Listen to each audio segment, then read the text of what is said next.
Hey everybody, it's Kevin and Robin coming with your weekly dose of the wine tasting. So got some new stuff here from Spain, but before we get to that, any update on our friend Sarah? I wore my pink glasses today in hopes I could say it was a girl, but so far I don't know. No update? We're still waiting. All right, well we'll make sure to keep you guys up to date. I don't know if we'll get all the way to another edition of this next week without some kind of action. We should have some information by then.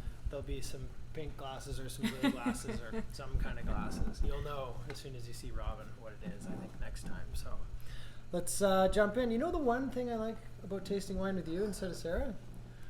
I can taste it? Yeah. You actually get to taste it. You know, Sarah was just pretending. Most of you probably figured that out, but she wasn't actually tasting the wine for quite a long time. She was just stealthily smelling it and setting it aside. But you can taste it. So let's jump in. What do we got this week? So we've got some wines out of the Rioja region in Spain from another family producer. One of my favorites, actually, that we carry from Spain. So from the Ortega family. Quintin Ortega, great-grandfather, actually started back in the 1800s. He was a barrel maker in the region.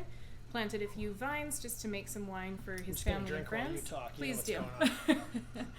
And then from there, it just kind of grew. As production grew, as they started getting a little more vineyard land, he bought an ancient winery, converted it into the family's property, and then they started to sell from there. All right. It's almost like a home winemaker turning pro. Totally.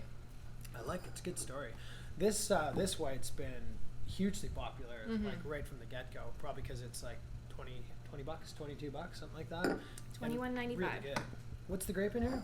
90% Viura, also known as Macabeo. Right. Which is your main grape out of cava production there as well. Okay. Lots of nice fresh acidity in this one. Totally. So no oak, just like really lean, fresh, kind of nice, like citrusy thing going on. Yeah, they tend to actually pick their grapes a little bit early on this one. Okay. Just again, helping to maintain that acidity. Otherwise, it gets to be a little bit fat and kind of lose some of the concentration of fruit in there. All right. See, old guys like me remember White Rioja as being this like oaky, heavy kind of orange wine, and sometimes it still is. But I really like this style where it's more about like being fresh and clean. And not like Sauvignon Blanc but it sort of reads more like Sauvignon Blanc than Chardonnay. It's not textured, it's like lean and crisp and fresh, and you know, good on a hot day like this weekend. What's it going to be, minus 20 or something? You know, if you're staying inside. And a big snowfall? Yeah. Perfect. It'll be great with fish, or you know, just on its own even. That one doesn't you're making food. dinner. All right, jump into the reds. Jump into the reds. What do we got here? So this is their young red. Again, 90% Tempranillo now. Yep. But they actually use carbonic maceration in this one. Keeping it really light, juicy, fresh, fruit forward. Yeah, if you don't know what carbonic maceration is, kind of made famous in Beaujolais Nouveau. So it's whole cluster fermentation. So usually when you make red wine, you kind of crush the grapes up a little bit. You pop them in a fermentation vessel. Here, they just put them in whole. And the weight actually just of the top grapes crush the lower ones. But the fermentation that goes on actually happens inside the grape. It's like an intercellular fermentation. And the esters that come out of that, this is boring enough for you? The esters that come out of that are just like really more like primary. So you get like this really like really juicy, like strawberry kind of like fruit, right? Like not quite bubblegum, but you get this real like sort of fresh. And they do it a lot in Spain now, just to kind of, you know, because it's a hot place, they want to maintain some of the real freshness for the fruit. Usually in like less expensive wines, this guy's going for $19.95. I like it. I love to chill this one down a little bit, and you know, having it with some barbecue or just while you're making dinner, because it's really pretty approachable and soft and juicy. And it's also a red you can do with fish. If you're doing some salmon or something like that, you don't need like you know, if you still want to drink red, this one works really well. Yum. It's yummy, right? Like there's not much to say about that except for yummy. It's just like soft tannins, juicy, like it'd be really good with paella too. Yeah. If you did something like that. For sure it would.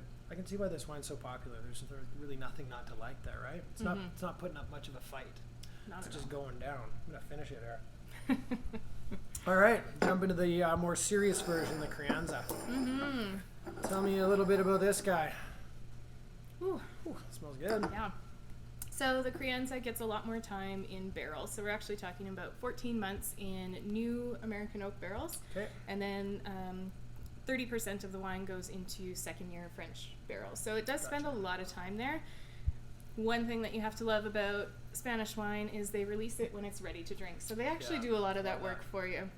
Yeah. They'll keep it in barrel longer. They'll age it after coming out of barrel a little bit longer for you. Release it when it's ready to drink.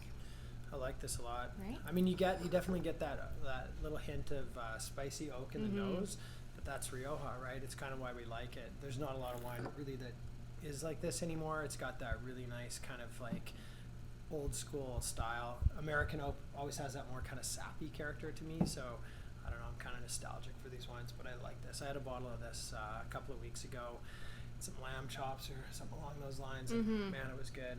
This is a friendly little wine on your dinner table. Totally. I think it goes with most stuff.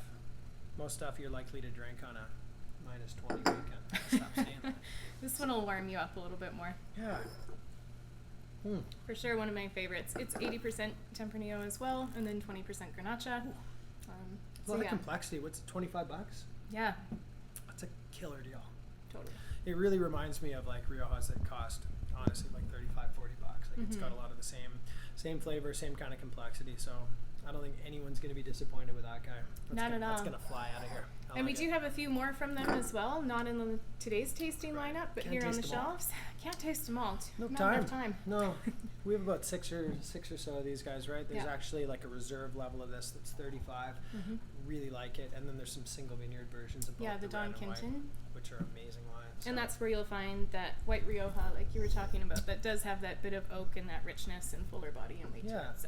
So if you like that old style, and I do, you can pick up one of those too. We might even have them open on the weekend. Who knows? Done weirder stuff than that. All right. Anything else to say about these? They are sustainable, organic. They do everything by hand. Ticking all the Again, boxes. kind of what we look for. That's our whole thing. Don't get to taste them this weekend. They may be at our Natural Born Wine Organic Oh yeah. Festival. When's that coming up? April 18th. Nice. Still some tickets online for that on Eventbrite. You So bet. get them while you can.